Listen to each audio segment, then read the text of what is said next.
su ciclo de estudios en Derecho Administrativo y Protección al Consumidor. Les doy la más cordial bienvenida al webinar, tercera sesión del curso de Derecho Administrativo, Procedimiento Administrativo y Disciplinario, en donde se desarrollará el tema el procedimiento administrativo. En esta oportunidad, con la participación de la abogada Rosa María Justina Gallocunto Rocha, en calidad de ponente. La mencionada doctora es abogada en la Universidad Nacional Mayor de San Marcos, tiene especialización en Derecho impreso por la Universidad de San, así como en modernización del procedimiento administrativo general por la Universidad de San. Por lo cual, le cedo la palabra a la ponente para que pueda desarrollar la presente sesión. Adelante. Muy buenas noches con todos los participantes a esta sesión. Mi nombre es Rosa María. El tema que voy a exponer el día de hoy es sobre el tema del procedimiento administrativo, ¿no? Nosotros, como bien sabemos, antes de entrar netamente a definir qué es el procedimiento administrativo, el derecho administrativo en sí está en nuestro día a día, desde que nacemos, con la emisión de nuestra acta de nacimiento, hasta el día que morimos con el acta de defunción. Entonces, el derecho administrativo está tan interconectado en nuestra vida cotidiana, y es por esto que se refleja en muchos actos que nosotros tenemos por el día a día.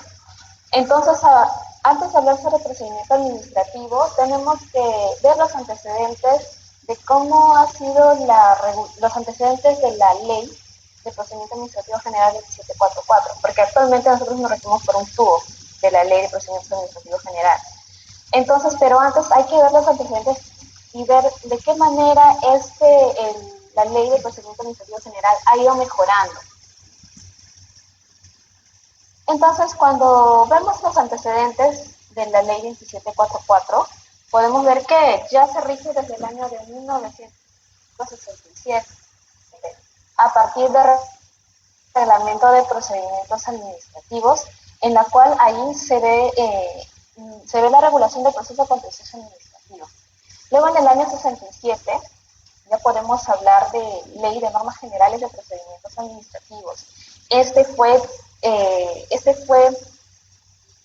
cambio de denominación de reglamento de procedimientos administrativos a ley de normas generales de procedimientos fue por ley número 26.11.1.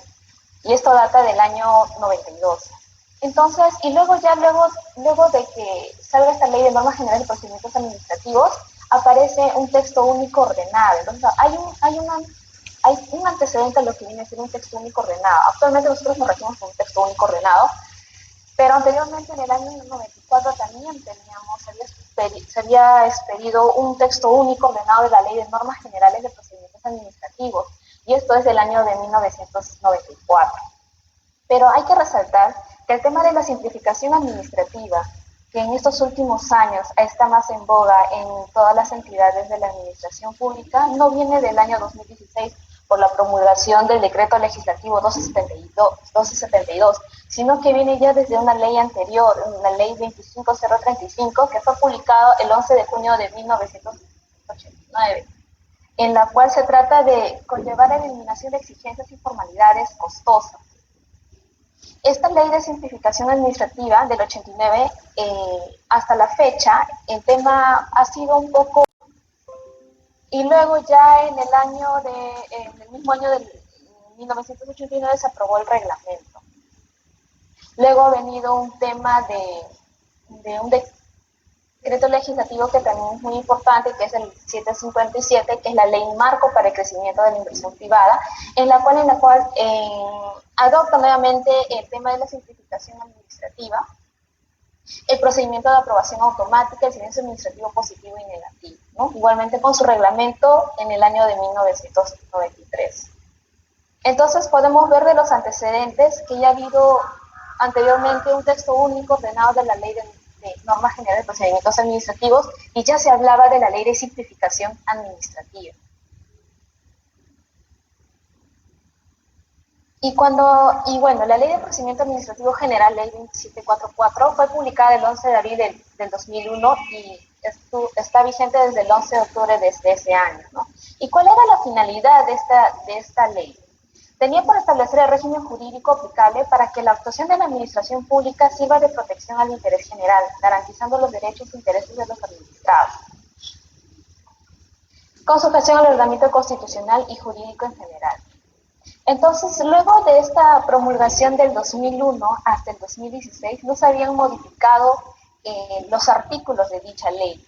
Entonces, luego surgió la promulgación del decreto legislativo 1272 en el año de 2016, en la cual modificó 64 artículos de la LEPAC, derogó la ley de silencio administrativo, incorporó 21 artículos.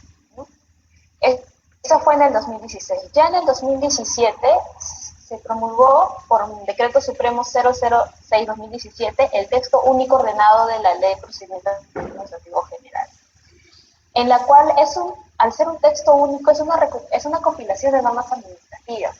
Debemos tener presente que un texto único no crea nuevas normas, no crea nuevos procedimientos, simplemente se trata de recopilar normas administrativas que han sido promulgadas de manera por leyes especiales. Entonces, este texto único ordenado contiene 271 artículos, 6 disposiciones complementarias finales y 12 disposiciones complementarias transitorias. Entonces, vamos a nuestro tema en sí. El procedimiento administrativo es un conjunto de actos y diligencias tramitados ante las entidades que tienen por la finalidad de emitir un acto administrativo, y en la cual va a conllevar a los efectos jurídicos individuales o individualizables sobre intereses, obligaciones o derechos de los administrados. Esta definición lo podemos encontrar en el tubo de la LEPAC.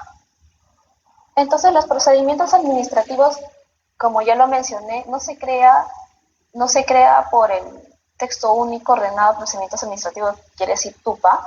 El procedimiento administrativo se crea por un decreto supremo en el caso de las entidades del Poder Ejecutivo o normas de la más alta jerarquía de las demás entidades, del gobierno nacional y de los gobiernos regionales o municipales. Una norma inferior a lo señalado no conllevaría a que ese procedimiento administrativo creado sea válido. Los TUPAs tampoco no crean procedimientos administrativos. El TUPA respeta los requisitos establecidos por un determinado decreto supremo y tiene que acoplarse a lo señalado por ese decreto supremo. Asimismo, la entidad que tramita un procedimiento administrativo debe estar investida de la respectiva competencia, conforme al artículo 72.1 del Código de la LEPAC, en la cual esta competencia solo puede provenir de la Constitución o norma con rango de ley y ser reglamentadas por las normas administrativas que de aquellas derivan. Entonces, al ver la definición de lo que es el procedimiento administrativo, en la doctrina se menciona que hay características o caracteres del procedimiento administrativo que son muy importantes que debemos tener en cuenta. Y así más o menos los caracteres que se puede explayar de esta definición es que es un conjunto de actos y diligencias, dado que se producen a lo largo de todo el procedimiento administrativo. ¿Y de qué manera estos actos y diligencias se materializan? Se materializan en actuaciones y decisiones, como por ejemplo los admisorios, las inspecciones, las audiencias, pericias, citaciones, entre otros. También podemos ver que tenemos más adelante vamos a abordar el tema de los procedimientos de aprobación automática o procedimientos electrónicos, en la cual estos actos o diligencias como se ve en otros procedimientos, ¿no? En la cual se solicita audiencias, pericias, ¿no? Esa es la concreción. Los actos y diligencias, actos es la manifestación de voluntad y las diligencias son las actuaciones que realiza la administración pública. Entonces, la materialización lo podemos ver. Un acto es un ejemplo es el admisorio, ¿no? El admisorio de una denuncia administrativa que se haya puesto ante la comisión, ante la Comisión de Protección al Consumidor. Ese es un ejemplo, una pericia, o citar audiencias, ¿no? El otro carácter importante del procedimiento administrativo es que es propio de las entidades de la administración pública. Entonces, cuando hablamos de entidades de la administración pública, hablamos de entidades estatales y no estatales señaladas en el artículo 1 del TUO de la LEPAC. En este artículo 1 señala que forma parte de la administración pública, el poder legislativo, ejecutivo, judicial, los sociales, entre otros también, así como que entidades privadas que presten un servicio público por delegación de competencias. Entonces, podemos ver que cuando uno revisa el artículo 1 va a encontrar de manera detallada cuáles son las entidades estatales y no estatales que se están. Entonces, ustedes cuando revisen el código de LEPAC van a poder observar cuáles son las entidades de la administración pública. Entonces, un ejemplo de lo que no es parte de la administración pública es cuando, por ejemplo, hacemos el procedimiento de elevación de escritura pública de un acto ante una notaría, en la cual, cuando, por ejemplo, queremos llevar una minuta de constitución de una empresa y lo queremos llevar a la notaría para que le eleve el notario de escritura pública, eso no califica como un procedimiento administrativo, porque la notaría es parte son entidades privadas y no tienen delegación para ejercer una función administrativa, por lo que el TUO de la LEPAC no les ha aplicado. ¿Y qué pasa si la notaría no me presta, a pesar de que haya pagado, no me emite la escritura pública? Entonces, o hay retrasos, o hay inconvenientes, o entre otras cosas, eso se puede interponer puede ser factible una denuncia ante la Comisión de Protección al Consumidor, bueno, de acuerdo a la cuantía de materia de reclamo. Otro carácter importante, primero es que una característica que es un conjunto de actos y diligencias, yo les expliqué por qué y de cómo se materializa, luego que es propio de las entidades de la administración pública.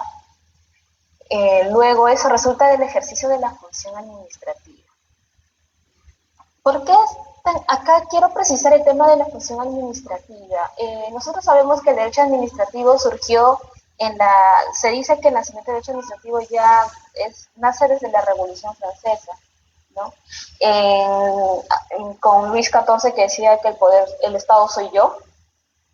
Y luego con Montesquieu, que señalaba que el Estado se divide en poder legislativo, ejecutivo y judicial. Pero lo que pasa es que actualmente no se considera que el Estado tiene 3 poderes, porque el poder del Estado es uno solo. Lo que actualmente se considera es que el Estado tiene funciones. La función administrativa, la función legislativa y la función judicial. Y es por eso que de manera expresa en el TUO de la LEPAC habla el tema de la función administrativa. Entonces, en el artículo 2, menciona que la presente ley, de acuerdo al TUO de la LEPAC, la presente ley contiene normas comunes para las actuaciones de la función administrativa del Estado y regula todos los procedimientos administrativos desarrollados en las entidades, incluyendo los procedimientos especiales. Como ya lo mencioné, tanto la doctrina como la materia concuerdan que el procedimiento administrativo se encuentra inmerso en la función administrativa del Estado, a diferencia de lo que es el proceso judicial, que resulta de una función jurisdiccional, o el procedimiento legislativo, que es una función legislativa, ¿no? Actualmente, por doctrina, se dice que el Estado ejerce 3 tipos de función administrativa, legislativa y judicial. Entonces, hay que precisar que no todos los procedimientos administrativos tienen función administrativa. Algo así. ¿De qué manera? ¿De qué manera lo preciso? Por ejemplo, cuando se solicita un indulto presidencial, ese se inicia ante el Ministerio de Justicia. O, por ejemplo, para la aprobación de un proyecto de ley, que esta solicitud se da ante el Congreso de la República. Son actos y diligencias que se tramiten en estas entidades, pero no tienen relación con la función administrativa, porque Por ejemplo, la solicitud de indulto presidencial corresponde a una función gubernativa y con respecto a la solicitud de aprobación de un proyecto de ley corresponde a una función legislativa. Y cuentan con un régimen jurídico especial. Entonces, en este caso, al ser una solicitud y, por ejemplo, se le deniegue la solicitud de indulto presidencial, no van a poder interponer recursos impugnatorios, una apelación, una reconsideración, no, acá no procede. Entonces, ellos se rigen bajo otras funciones, que o bien es la gubernativa o bien la legislativa. Pero en este caso no sería un procedimiento administrativo que se refiere al tubo de la LEPAC. Entonces, luego, otra característica, otro de los caracteres del procedimiento administrativo es que resulta del ejercicio persigue la obtención del acto administrativo. Los actos administrativos son decisiones o pronunciamientos de las entidades públicas en torno a la función administrativa que les corresponden a ellos, en la cual les va a acarrear efectos jurídicos sobre la situación de un administrado en particular. No son actos administrativos los comportamientos y actividades materiales de las entidades.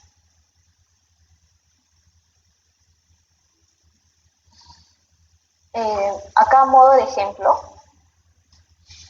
por ejemplo, el pronunciamiento del Congreso de la República sobre un proyecto de ley a través de un dictamen o un autógrafa no constituye acto administrativo, ni tampoco lo es una resolución que concede, ni tampoco lo es la resolución que concede o deniega una solicitud de indulto. Anteriormente les puse como ejemplo que la solicitud de indulto o la solicitud para la aprobación de un proyecto de ley no tienen relación con la función administrativa, están comprendidos en otras funciones.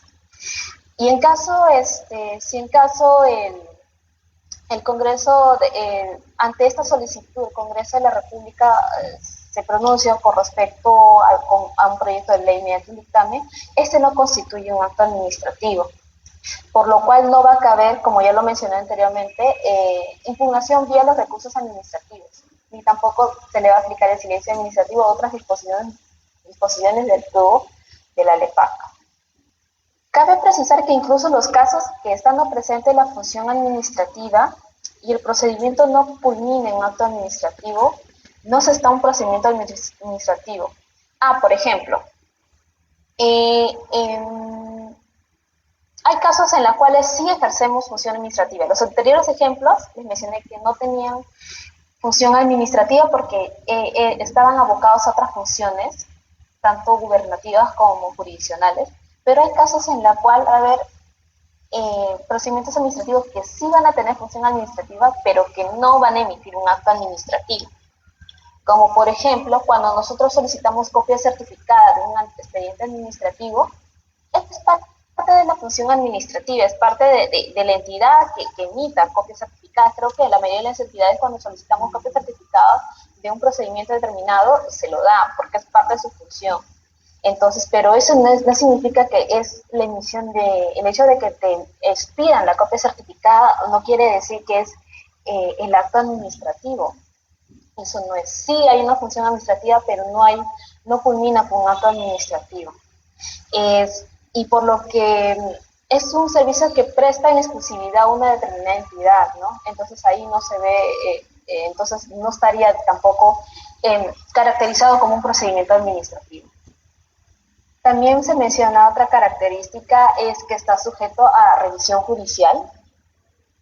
Debemos mencionar que no toda la actuación de la función administrativa está sujeta a control jurisdiccional, tales como la actividad reglamentaria o otros actos de administración interna. Los actos de administración interna permiten ordenar, por ejemplo, el tema de las actividades de los trabajadores dentro de una entidad propia, ¿no? Entonces, estos actos de administración interna o una actividad reglamentaria no están sujetos a revisión judicial. Por ejemplo, cuando hablamos sobre, acá hay como una nota que de repente lo están viendo en pantalla, he colocado el tema de la actividad de la fiscalización administrativa. La actividad de fiscalización administrativa es un conjunto de actos y diligencias de investigación, supervisión y control que es propio de las entidades de la administración pública. y resulta del ejercicio de la función administrativa, pero que la misma no tiene como fin la emisión de un acto administrativo. Por ejemplo, Indecopi tiene la Gerencia de Supervisión y Fiscalización, en la cual hacen actividades de fiscalización, pero el hecho de que hagan investigación, la fiscalización no quiere decir que ellos emitan acto administrativo por medio de las actas, porque cuando uno fiscaliza, esta actividad se concretiza mediante las actas. Entonces las actas no es un acto administrativo. Las actas permiten dar mayores medios probatorios de una posible infracción, por ejemplo, por parte de algún proveedor. En este caso estoy hablando en temas de consumidor, por ejemplo, ¿no? Entonces, si bien las entidades que realizan la actividad de fiscalización va dentro de la función administrativa, las actas que ellas emiten, las entidades que tienen esta actividad de fiscalización, las actas no es un acto administrativo, pero sí la recomendación que surja de un acta o otro documento, por ejemplo, cuando uno, en un documento, por ejemplo, informes, del resultante de la actividad de fiscalización, puede determinar que la autoridad instructora de una entidad pública inicie un procedimiento administrativo sancionador. Por ejemplo, acá, la Gerencia de Fiscalización del Indecopi ha ido a supervisar un colegio.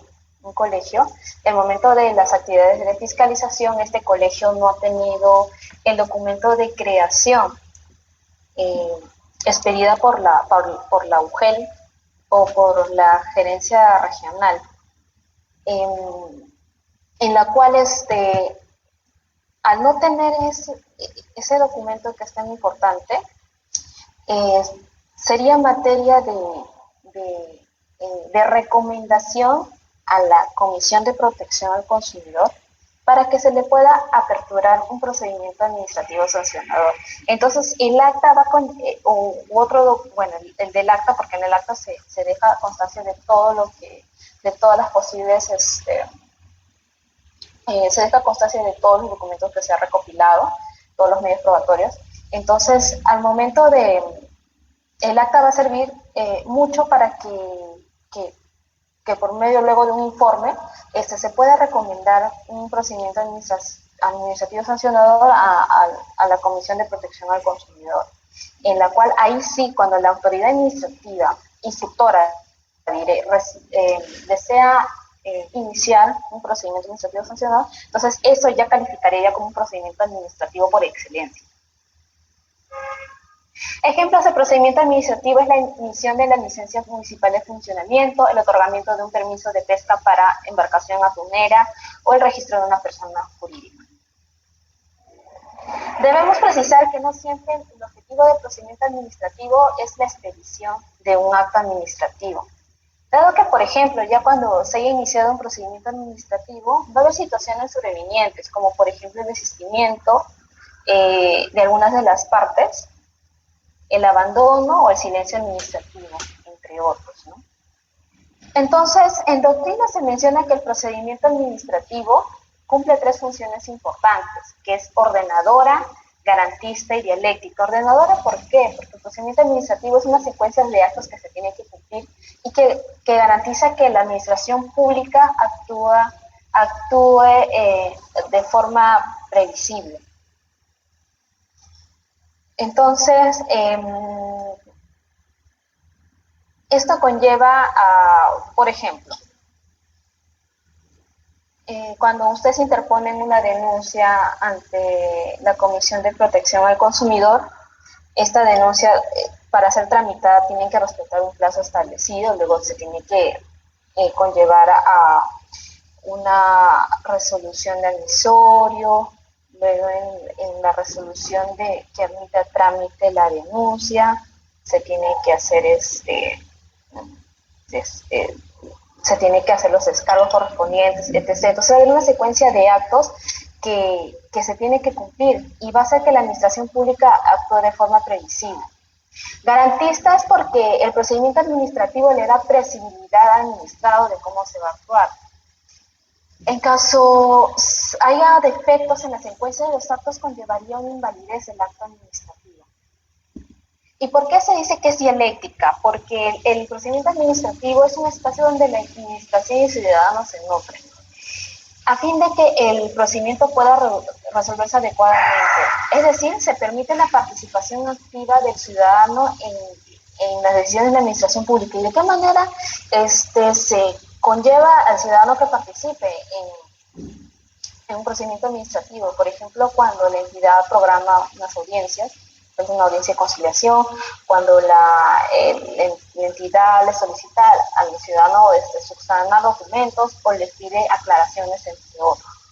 Entonces, un procedimiento administrativo cumple muchas funciones más, pero las que son más características son la ordenadora, garantista y la dialéctica.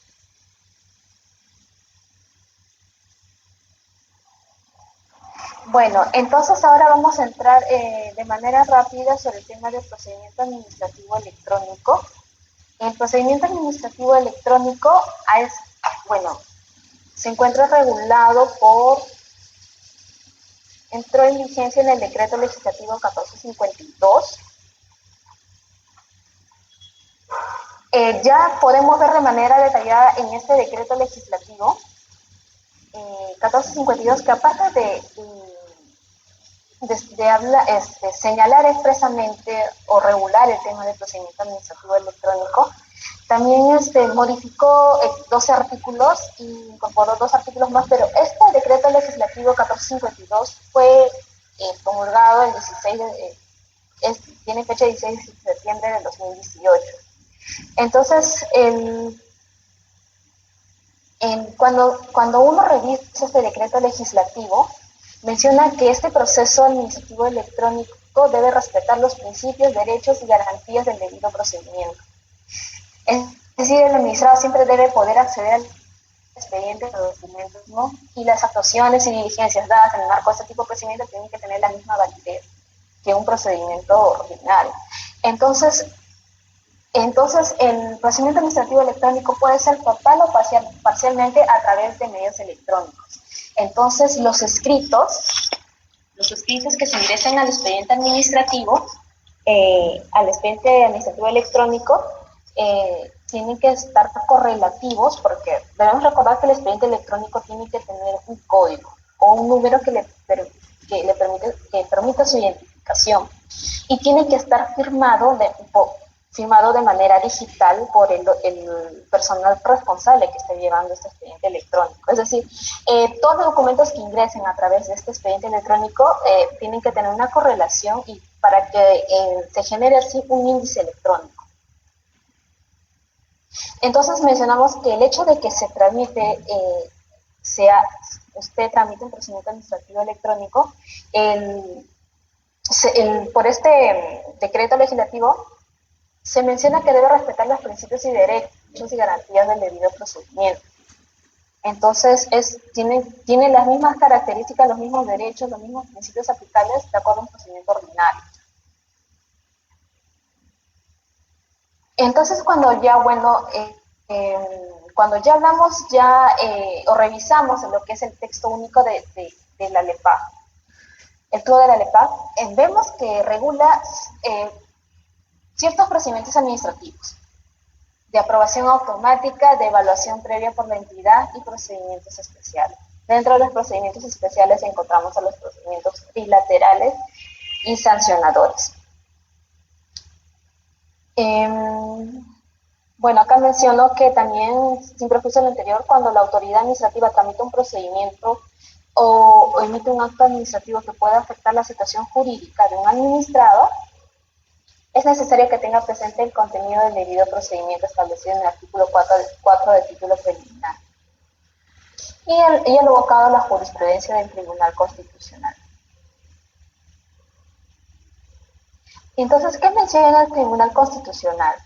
Que debe haber aspectos mínimos que la autoridad debe tener en cuenta, la autoridad del Estado, antes de emitir un procedimiento. Y estos son los siguientes: el derecho a ser oído sobre sus pedidos en caso del administrado, el derecho a que presente argumentos y evidencia a favor de su pedido, y el derecho a que la decisión de la autoridad se encuentre motivada. Entonces, vemos que hay estos procedimientos de aprobación automática, de evaluación previa por la entidad y procedimientos especiales. Entonces, por la aprobación automática, cuando revisamos esto en el estudio de la LEPA, ¿qué me señala? ¿A qué se debe esto? ¿Por qué tiene esta denominación que es de aprobación automática? Entonces, cuando nosotros solicitamos la solicitud, por ejemplo, que nosotros presentamos a una determinada entidad competente para conocerla, presentamos esa solicitud con todos los requisitos y se entrega la documentación completa conforme el exigido de TUPA, entonces se considera aprobada automáticamente. Es decir, que las entidades no van a emitir un pronunciamiento expreso confirmatorio de la aprobación automática. Este tipo de procedimientos están sujetos a fiscalización posterior. Pero, ¿qué pasaría si por ejemplo, el administrado necesita un documento? Porque basta con la presentación de la solicitud para que ya se dé una aprobación automática. Pero ¿qué pasa si el administrado requiere necesariamente la expedición de un documento? Entonces, y en la cual no puede ser efectivo su derecho, enviar una declaración jurada o solicitar, ¿no?, que se les pide ese documento y este plazo máximo para su expedición es de 5 días hábiles. Entonces, como ya lo mencioné, los procedimientos de administración de aprobación automática no están sujetos a un pronunciamiento expreso confirmatorio de la entidad. Basta con la solicitud que se presente y cumplir los requisitos ante la entidad, entonces está aprobado automáticamente. Entonces, ¿y cuál es mi medio probatorio? Entonces sería la constancia, donde es la copia del escrito o el formato presentado en la cual contiene el sello de recepción, ¿no? Este tipo de procedimiento de aprobación automática se regula estos sujetos a la presunción de veracidad, siempre que no afecte de derechos de terceros y sin perjuicio bueno, como ya lo mencioné, están sujetos a una fiscalización posterior, ¿no?, que realice la administración. La presidencia del Consejo de Ministros se encuentra facultada para determinar los procedimientos sujetos a aprobación automática.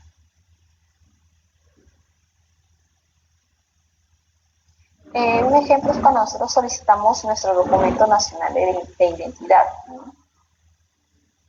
Acá hay un ejemplo y acá menciono nuevamente que no está sujeto a pronunciamiento expreso y solo resulta necesario presentar un documento para hacer efectivo el derecho. Existe el plazo de 5 días hábiles, ya lo mencioné.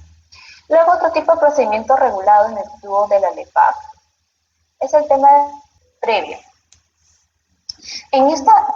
A diferencia del procedimiento administrativo de aprobación automática, que no requiere un pronunciamiento expreso, en el procedimiento de aprobación previa sí se requiere una decisión expresa de la autoridad administrativa respecto a la petición del administrado, para lo cual debe el plazo máximo para resolver, salvo ley especial, ¿no? Pero bueno, sabemos que en el proceso se requiere una decisión expresa de la autoridad administrativa, no se pronuncia, entonces se estaría incurriendo en un silencio administrativo.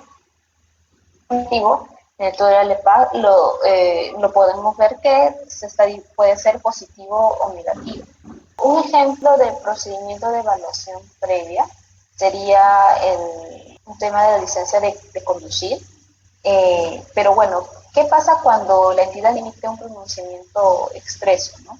Entonces estaríamos dentro de un silencio positivo o negativo. ¿Y qué es el silencio administrativo? En caso estemos dentro de este supuesto. El silencio administrativo es un remedio a favor del administrado a través de lo cual se considera que una vez vencido el plazo, sin pronunciamiento, sea aceptada o rechazada la solicitud. Entonces, el silencio administrativo ha surgido para dar una solución a la incertidumbre del administrado, ¿no? Acá vemos en el gráfico que acá está el administrado, realiza un trámite solicitando una entidad, tras sin embargo ha pasado el tiempo fijado máximo y la entidad no dice nada, no se pronuncia y no realiza, no emite ningún pronunciamiento y no realiza ninguna actuación. Entonces luego vemos el tema del, bueno, esto es silencio administrativo de manera general, pero vayamos un poco a lo que es cuando surge el silencio administrativo positivo. Entonces aquí, ya cuando el administrado haya solicitado a una determinada entidad y haya vencido el plazo establecido máximo para pronunciarse, entonces el administrado puede hacer efectivo su derecho presentando a la entidad una declaración jurada o carta notarial en la cual mencionen que este procedimiento, al haber cumplido su plazo establecido máximo para pronunciarse, ya se está acogiendo al silencio positivo, ¿no? El procedimiento administrativo ya estaría dentro de los supuestos de silencio positivo.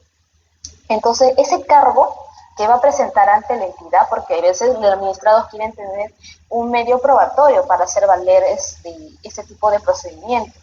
Entonces, ese cargo es el cargo que se presenta, la declaración jurada, carta notarial, en la cual conste que ya se ha cumplido el plazo máximo, por lo cual este procedimiento ya se está dando, está dentro del supuesto de silencio administrativo positivo.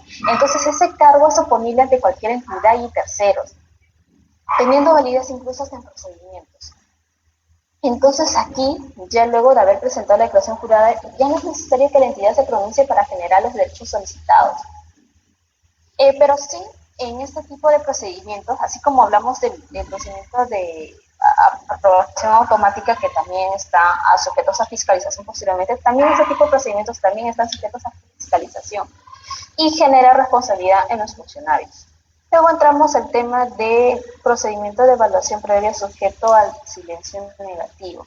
Bueno, ustedes miran, pero, y Rosa María, nosotros cómo sabemos cuándo un procedimiento está dentro de un silencio positivo o silencio negativo, ¿no? En el grupo texto único de procedimientos administrativos de las entidades. Acá, bueno, en el gráfico podemos ver que detalla eso, ¿no? El tipo de silencio tiene que ver un equilibrio entre lo que es el interés del administrado y el interés general, ¿no? Como ya les expliqué, el silencio administrativo positivo y el silencio administrativo negativo. Entonces, el silencio administrativo positivo quedan automáticamente aprobados en los términos en que fueron solicitados, si la entidad no hubiera notificado el acto correspondiente. El SAC, que ahora lo llamaremos así, silencio administrativo positivo, tiene los efectos de una resolución final, sin perjuicio de la potestad de nulidad de oficio. Como les mencioné, está sujeto a fiscalización posterior. El silencio administrativo negativo. Entonces, el silencio administrativo negativo opera excepcionalmente cuando se trate casos que afecten significativamente el interés público o que inciden en la salud, el medio ambiente, los recursos naturales, la seguridad ciudadana, el sistema financiero, el mercado de valores, la defensa comercial, la defensa nacional, entre otros supuestos, ¿no? Y también está cuando se solicita autorizaciones para operar en casinos de juego y máquinas tragamonedas, ¿no? Es una persona que desea solicitar autorización para que para que pueda operar para que su actividad económica es el tema de operar tener casinos de juego como parte del sujeto social. Entonces, al presentar la solicitud, si esto es si hay un silencio administrativo negativo de parte de la entidad, entonces el administrado, el solicitante, puede interponer recursos administrativos. Bueno, acá abajo justo lo que le estaba explicando tiene por efecto habilitar al administrado a interponer los recursos administrativos hasta que se le notifique lo anterior. Cuando hablamos del silencio administrativo negativo, no inicia con plazos ni términos para su impugnación. Eso de acuerdo a lo señalado en el artículo 38 del Código de la Ley PAC.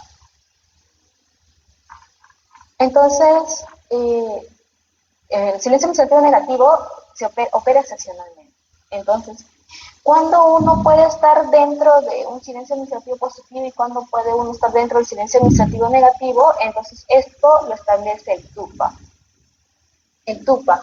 Entonces, por ejemplo, en el caso de las municipalidades, revisamos el TUPA de las te van a mencionar el tema de los requisitos, la base legal, con el tema de los recursos impugnatorios, ante qué entidad se va a dar el recurso de revisión, el recurso de apelación. Entonces, ese tipo de procedimientos, si es qué procedimientos aplica el silencio administrativo positivo o negativo, va a estar en el TUPA. Entonces, uno cuando revisa el TUPA va a poder ver, ¿no?, a qué procedimiento se aplica cada silencio, ¿no? Acá, por ejemplo, sacado del TUPA de la Municipalidad de San Juan de Lurigancho, que data del 2016, acá un ejemplo es autorización para eventos o espectáculos públicos con una afluencia menor o igual a 3.000 personas realizadas. Entonces vemos que su base legal, ahí lo he resaltado, se aplica por la ley silencio administrativo positivo. Entonces, eso es. Entonces, si queremos ver qué procedimientos se aplica, tanto silencio administrativo positivo o negativo, lo podemos ver con manera de ejemplo lo que está en TUPA de las municipalidades distritales. Entonces, ¿qué documentos, aparte ya terminando ello, qué documentos no puede solicitar la administración? Aquella información que la entidad ya posee por trámite previo o por fiscalización. Por ejemplo, cuando la gerencia de fiscalización realiza actividad fiscalizadora a un determinado colegio y le pide documentos, por ejemplo, del contrato que haya suscrito con el padre de familia, cuando le pida el tema de los montos de las mensualidades, de la cuota de ingreso, entre otros. Entonces, cuando ya esos documentos van a estar adjuntos al acta de fiscalización, entonces cuando llega a una autoridad instructiva, en este caso, para que evalúe si procede a iniciar o no un procedimiento administrativo sancionador, entonces nuevamente no les va a pedir la información que ya contienen en la actividad de fiscalización. Entonces, esos son documentos que ya no puede solicitar la administración, porque ya son documentos que ya ha tenido la entidad, que ya posee por trámite previo o por fiscalización. Otro ejemplo es expedida por la misma entidad u otras del sector que corresponde que sean recabadas por la propia entidad a solicitud del administrado. También está señalado que no se puede solicitar más de 2 ejemplares del mismo documento, salvo que sea necesario notificar a otros interesados, ¿no? Tampoco no se puede solicitar fotografías, salvo que se tenga que hacer un trámite de pasaporte. Entonces, el administrador tendrá la libertad de escoger dónde poder conseguir dichas fotos, ¿no?, dónde poder contratar ese servicio. Tampoco no puede solicitar documentos de identidad personal y tampoco podrá recabar sellos de la propia entidad o documentos o copias nuevas cuando sean presentados por otras, no obstante haber sido producidos para otra finalidad, salvo que sean ilegibles. Y una constancia de pago realizada ante la propia entidad, porque entiendo que cuando ustedes realizan un pago, ya en el sistema de la entidad sale el tema del número, entonces que le pidan eso a una determinada entidad, como que eso es un documento que no debería solicitar la administración pública. Bueno, ya para terminar, esa es una explicación de manera rápida que he señalado. Espero que les haya servido bastante. Entonces, actualmente, haciendo ya más o menos, viendo nuestra realidad, vemos que los procedimientos administrativos ya están optando por ser de manera, tener un procedimiento administrativo electrónico, ¿no? Por el contexto al que estamos pasando, vemos que las entidades, ya algunos están solicitando, por ejemplo, en caso de Indecopi, están solicitando que los administrados recaben su correo electrónico para que se les pueda remitir los documentos o ellos puedan hacerlo, ¿no? Por medio de un formulario. Eso es en caso de Indecopi, también otras entidades, también por ejemplo vemos también el hecho de en la situación de la reanudación de actividades económicas que se están dando por fases. Ustedes ven que ahorita estamos dentro de la segunda fase de reanudación de actividades económicas, entonces ese procedimiento, ahorita no hay una atención al público, todo es por la misma página de la entidad. Entonces, en este caso, estas solicitudes, este procedimiento de reanudación de actividades económicas solicitadas por el administrador, lo hacen desde la misma página web de la entidad competente, en este caso del Ministerio de la Producción y también del Ministerio de Salud. Entonces, ya estos temas, el tema de procedimientos administrativos se están tratando de acoplar a la situación en la cual nosotros estamos pasando, ¿no? Entonces también vemos que también se trata de generar una interconexión, una interoperabilidad, como dicen, entre entidades. Por ejemplo, en el caso que les mencioné, el tema de la reanudación de actividades económicas, cuando haces tu trámite también toma conocimiento, no solo el Ministerio de Producción, sino también toma de conocimiento a la vez el Ministerio de Salud. Entonces, se está tratando de ver una interoperabilidad entre entidades, una colaboración entre entidades. También cuando, por ejemplo, queremos registrar una persona jurídica, en este caso en una sociedad, ustedes revisen la página de SUNAT, de Registros Públicos, entonces van a ver que al momento de constituir de manera electrónica, ahí una de las directivas de SUNAT menciona que una vez constituida y es inscrita, constituida tu sociedad, porque SUNAT también tiene una especie de colaboración con las notarías, pero una vez ya registrada, inscrita, entonces se les va a remitir automáticamente el RUC a la empresa. Entonces el RUC es parte de SUNAT que ellos emiten, pero se han dado cuenta que hay una interconectividad ya entre las entidades, una especie de colaboración, una especie ya de simplificación administrativa que, como ya les hemos mencionado, la simplificación administrativa no es algo nuevo, viene del año 89, pero que ha ido avanzando a paso lento, pero que ya está en estos últimos años tratando de llegar, ¿no? De que no solamente se quede por medio de un decreto supremo, sino que ya lo apliquen las entidades administrativas, ¿no? Bueno, eso era mi explicación del día de hoy. Agradezco al grupo de estudios LESCOL porque tengo un plazo establecido y estoy atenta a cualquier consulta, a cualquier pregunta.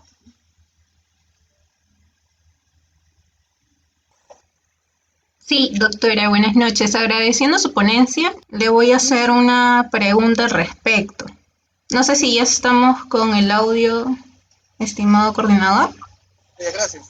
Bueno, la primera pregunta, doctora, es la siguiente. Dice, en el procedimiento administrativo se dan dos silencios, ¿no? Al momento que no hay una respuesta por parte de la entidad pública. Se ha hablado en varias ocasiones de las mismas, ¿no? Sin embargo, ¿cuál sería una característica general para que todos aquellos que tengan procedimientos puedan saber la diferencia de estos y puedan así salvaguardar sus derechos? Esa es la primera pregunta. Sí, bueno, para poder los administrados saber cuándo está dentro de un silencio positivo, dentro de un silencio negativo, estos están regulados en el TUPA, ¿no? En el TUPA, en el caso de las municipalidades. Entonces, cuando uno revisa el texto único de procedimientos administrativos, cuando ve el procedimiento, la señalización de cada procedimiento, sale la aplicación de cuál aplica el silencio administrativo positivo o el silencio administrativo negativo, ¿no? A fin de salvaguardar sus derechos y saber más o menos de qué manera pueden exigir el tema de dichos derechos. Como ya lo mencioné, para otra forma también viable, aparte de ver que tiene que estar regulado en el TUPA, también en caso del silencio administrativo positivo, tienen que ejercer, si en caso ha habido este tipo de silencio positivo, el administrado puede enviar una declaración jurada o usar una carta notaria en la cual se menciona que pues, la solicitud se le está aplicando el silencio administrativo positivo, y en la cual este tipo de documentos va a ser una especie de oposición a cualquier otras entidades que lo puedan solicitar, ¿no? En caso de silencio administrativo negativo, este es de manera excepcional y sí también está regulado de manera expresa en los TUPAs, ¿no? de las entidades. Sí, ya respondí la primera pregunta. ¿No me escuchan? Disculpe, doctora, sí, claro, la segunda pregunta es la siguiente. Ajá. Ya. Dice, a ver, ¿cuándo no procede el silencio administrativo positivo? ¿Y cuáles son las diferencias que tiene con respecto al silencio administrativo negativo? ¿Ya cuándo no procede el silencio positivo? Ajá, el silencio positivo. Ya, y el otro es las diferencias. Con el negativo, exacto. Cierto. Ya. Con relación al silencio administrativo positivo, ambos silencios están por medio de una evaluación, procedimientos de evaluación previa. Entonces, la autoridad administrativa, al no emitir un procedimiento determinado, cae en este silencio. Entonces, el silencio positivo es cuando, por ejemplo, se solicita, por ejemplo, se tramita un ejemplo, por ejemplo, cuando, por ejemplo, un colegio tramita ante la UGEL o ante la ADREL el tema de que se le autorice el funcionamiento, ¿no? De dicho, para que se le emita una resolución de autorización de funcionamiento de determinado colegio. Entonces, si en caso el UGEL o no emiten esta autorización, entonces ya el administrado o el solicitante se acoge al silencio positivo. Entonces acá, como lo mencioné, la manera de ejemplo, el silencio administrativo positivo tiene efectos de una resolución final. El silencio administrativo, al tener este resultado de parte de la, se les interpone recursos administrativos, se le habilita al administrador de poner el recurso de administrativos o acciones judiciales. Entonces, lo que le diferencia es que el silencio administrativo negativo se le opera de manera excepcional, porque esto opera cuando afecta, por ejemplo, los intereses, el interés público y otros intereses como puede ser el salud, el de medio ambiente y los recursos naturales, ¿no? Otra característica es que el silencio administrativo positivo está sujeto a una fiscalización posterior. Entonces, esas serían las diferencias. El silencio administrativo positivo está sujeto a fiscalización posterior. El silencio administrativo negativo no lo está, porque es aplicable de manera excepcional, porque se le aplica cuando afecta intereses generales públicos o afecta el medio ambiente, el tema del sistema financiero, entre otros temas que tienen incidencia de manera general, ¿no? Y eso, bueno, es las diferencias. Y el tema del silencio positivo, la mayoría no es que la mayoría de los trámites administrativos o bien va a ser de aprobación automática o bien pueden estar circunscritos a un silencio positivo. Lo que, en casos que no procedería un silencio positivo, sería en este caso a los supuestos que afecten intereses generales, que afecten el tema de los supuestos que están dentro de un silencio negativo, ¿no? Eso sería la respuesta. En ese caso, cuando se afecta el interés general, eso no procede de un silencio administrativo positivo.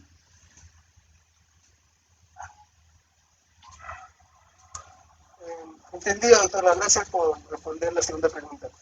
Ahora, ahora hay una pregunta de parte de un asistente de José Nilson Vázquez Bustamante, que pregunta, ¿Ya?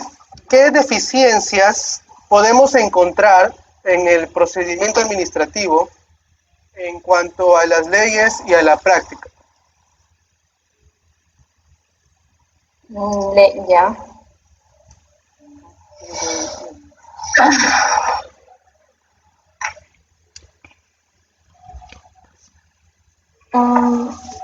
Bueno, lo que pasa es que las deficiencias en las leyes y en la práctica es que actualmente, por ejemplo, lo que pasa es que a veces cuando se emiten leyes, a veces las personas competentes en realizar este tipo de proyectos de ley que luego son aprobados, hay veces no consideran ciertas situaciones, ciertos aspectos. Por ejemplo, vayamos en la realidad, ahorita que estamos en tema de la regulación de actividades económicas. Entonces, en un primer momento se dijo que todo tipo de negocio, toda actividad económica deberían tener un plan de prevención con respecto al COVID, ¿no?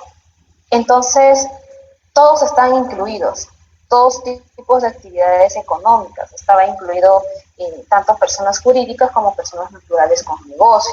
Entonces, al incluir a la persona natural con negocio en un primer momento, conllevaría a un gasto, para hacer el plan necesitaba tener una persona competente para que le elaboren el plan, debería estar asesorado, ¿no? En un primer momento no vieron eso, que mayormente la realidad del mercado peruano mayormente es un mercado informal. Entonces, en un primer momento exigían, en temas que todo tipo de actividad económica, todos tendrían que registrar su plan. Si no tenía que estar registrado el plan, entonces no podría reanudar sus actividades económicas. Bueno, de acuerdo al sector que se apruebe por etapas, ¿no? Entonces vieron analizaron bien el tema de, de que no es elegir a la persona natural con negocio. Entonces luego salió la directiva que ya, sí está bien, las personas jurídicas, las que estén constituidas por registros,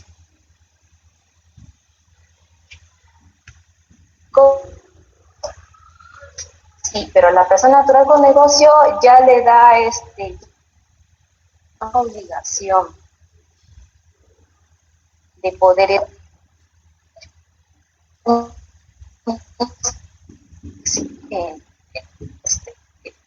el plan, porque ellos para el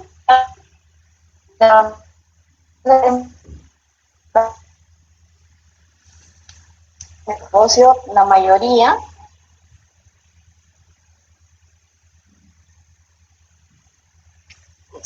están dentro de ese tipo de categorización, y sabemos que el tema de trabajadores con planilla no hay en la mayoría de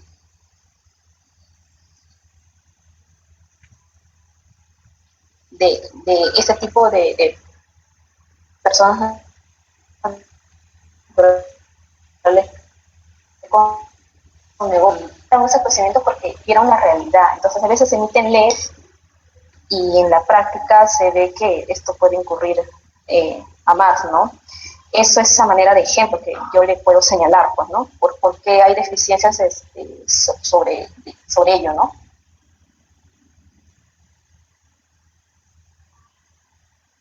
¿Sí? ¿Se me escuchó la pregunta? Bueno, doctora, se entrecortó un poquito. Si podría repetir la última parte, sería genial. Sí, Claro, sí, por ya, favor, sí. se entrecortó un poquito. No, sí, disculpen de verdad, problemas técnicos, parecer. Como yo le mencionaba, el tema de la deficiencia entre las leyes y lo que viene a ser la práctica, es que a veces no se estudia adecuadamente la realidad, ¿no? Y asimismo, al ver cuando hay deficiencia en leyes, yo puse a manera de ejemplo de este tema, esta etapa que estamos en la reanudación de actividades económicas. Entonces, en un primer momento era una exigibilidad para todas aquellas personas que realizan actividades económicas, tanto personas naturales como personas jurídicas, ¿no? Pero luego vieron que la realidad no era la realidad de nosotros, nuestro país, es que mayormente la mayoría de los negocios eran personas naturales con negocio que tienen su RUC nada más y no están registrados en registros públicos. Entonces vieron luego conveniente que a aquellas personas naturales con negocio ya no se les exige la inscripción del plan en el Ministerio de Salud.